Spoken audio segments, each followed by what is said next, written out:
YouTube. After flooding the starter, cleaning the brushes, figured we'd give her a start. Now you think I'm wearing these rubber gloves just because I keep my hands dirty? Or to help from keeping my hands dirty? Well, that's one reason. But another reason is, after this thing got wet, shocked the shit out of me. Because you can tell it's all metal all the way through. But, alright. Kind of weird. I'm kind of scared to start this. Alright. Neutral. Keys. Oh yeah, that's another thing. The reason why I wear leather gloves when I'm working with anything electronic, especially on cars, like car computers, because the negative charge in your hand, like the static charge that your body makes, can, like I'll show you.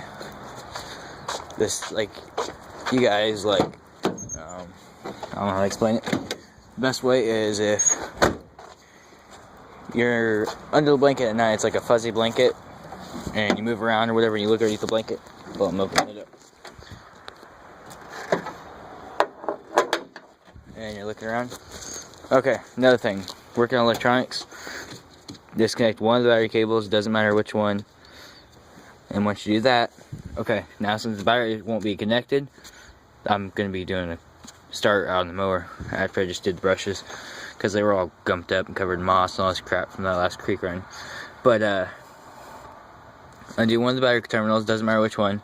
Now if you're messing with anything, any one of these switches, anything like this, like, wear leather gloves, because the static charge that your body makes will be enough to can be enough to throw the circuit in your computer or your car.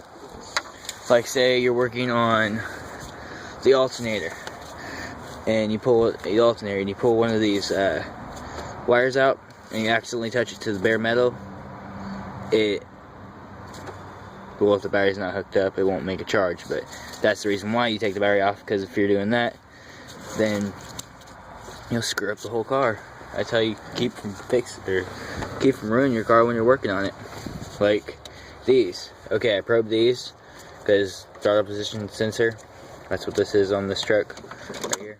It's actually just this little electronic piece right here.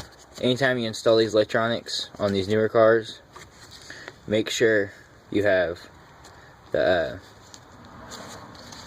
battery disconnected. Make sure you wear leather gloves, because the static charge your body makes can be enough to kill this switch already before you even install it. Letting you guys know about that one. Okay. Now, leather gloves, rubber, good insulator, keeps from getting shocked. Alright. Got it up on a jack. Okay, I'll show you guys the reason why I have this plate here. Yeah, look how good those bearings will spin. But I keep getting distracted. The reason why it died on the last creek romp was my pulley protector right here, skid plate, etc. I call it pulley protector because it protects the pulley from getting hit, anything like that.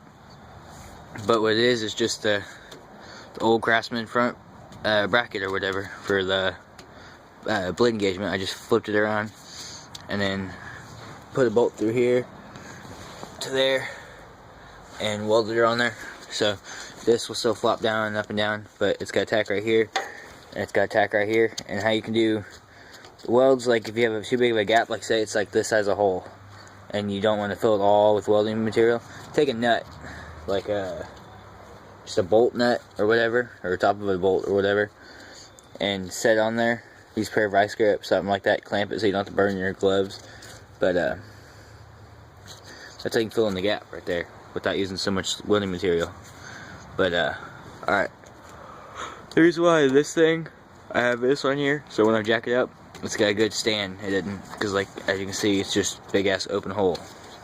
But if I have this, it's got a good sturdy plate that I can put jack on and it ain't gonna go nowhere.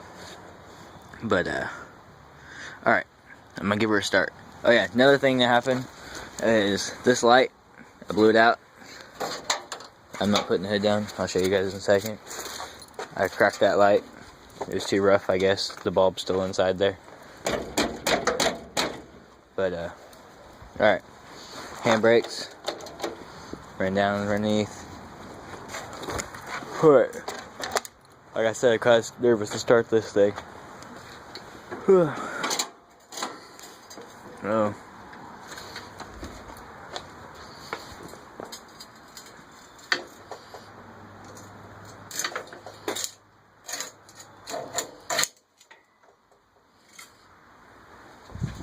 Alright.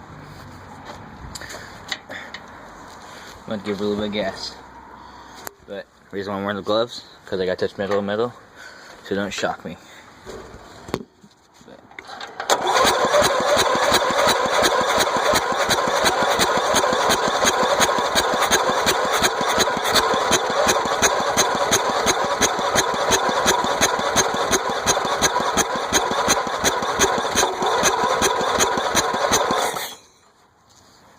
Push clutch down, maybe that'll help.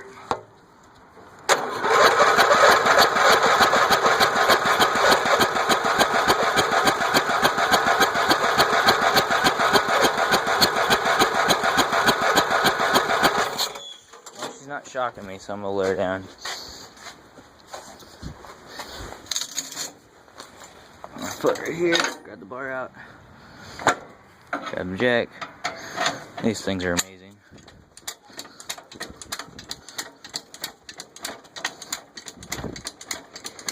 Probably that's what it is, gravity fed carburetor. I was gonna put a fuel pump on it, but that's just more electronic crap to go wrong. I'm trying to keep it as original as possible. Alright. Down there. Give her a start.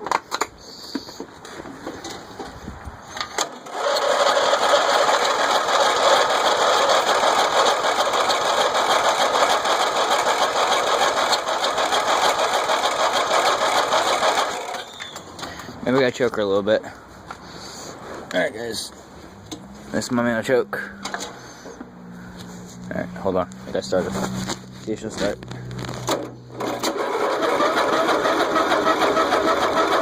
Come on!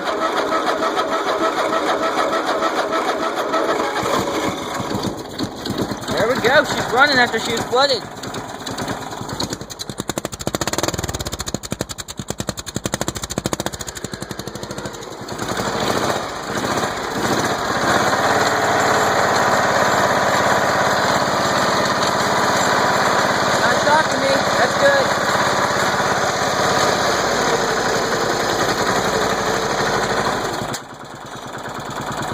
There we go, guys. First start after being flooded. Only thing I did was clean the starter. Fired right up on me.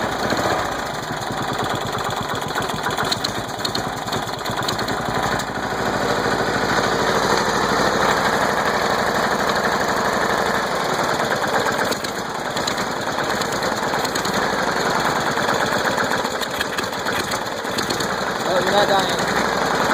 I'll let you.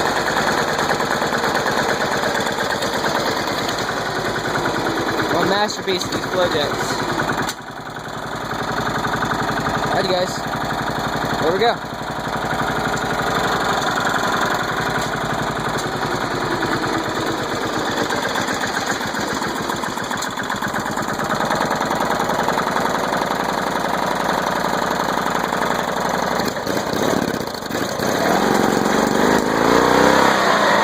I took all that water out of it.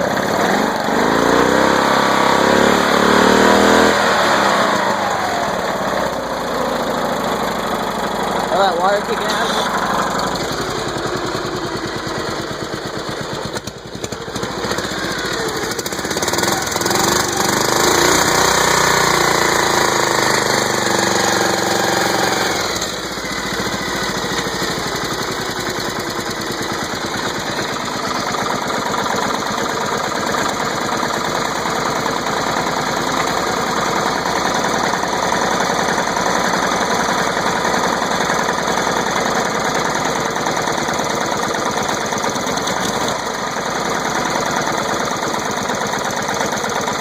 Alright, here she goes.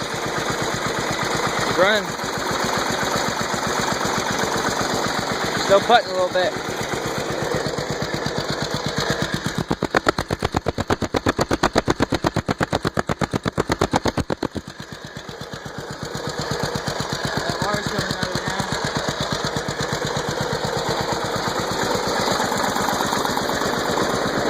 show you guys the lights real quick.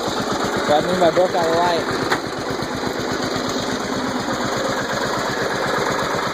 Goddamn Rock Hill ruined my light. There you go.